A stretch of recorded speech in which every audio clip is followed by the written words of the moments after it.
Archaeologist దేవుడు అగ్నిగంధకాలతో కాల్చిపోయిన సొదొమ గుమొర్రా అనే పట్టణాన్ని కనిపెట్టారు.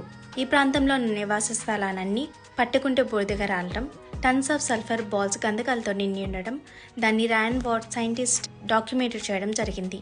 ఈ పట్టణం అతి సుందరమైన, ధనికమైన, విగ్రహారాధనతో కూడిన, సెక్షువాలిటీతో నిండిన మనుషులు దేవునికి వ్యతిరేకంగా ఉండడం, అందువల్ల దేవుడు నాశనం చేయడం బైబిల్లో చూడగలం. ఇది వెస్టర్న్ డెడ్ సీలో లొకేట్ అయింది. కొన్ని వేల గంధకాల్లో ఒక గంధకాన్ని సైంటిస్ట్ ల్యాబ్లోకి తీసుకెళ్లి రీసెర్చ్ చేస్తే ఇది ప్రపంచంలోనే ఎక్కడా దొరకని స్వచ్ఛమైన గంధకంగా నిర్ధారించారు. అంతేకాకుండా దీంతో కొన్ని ప్రాసెస్ కూడా ఇంకా ఉన్నాయి. భవిష్యత్తులో భక్తిహీనులకు హెచ్చరికగా ఈ పట్టణం ఒక ఉదాహరణగా దేవుడు శిక్షించాడని పేతురు రాసిన 2వ పత్రికలో మనం చూడగలం. వ్యభిచారంతో కూడిన ఈ పట్టణం ఈ జనరేషన్ కి ఎగ్జాంపుల్ గా ఉంది. ఈరోజు అక్కడ చూసిన dating, live in relationships, love affairs, double meaning jokes, అందుకే వ్యభిచారంతో కూడిన ఈ పట్టణము నిత్య నరకానికి ఎగ్జాంపుల్ గా ఉందని యోధ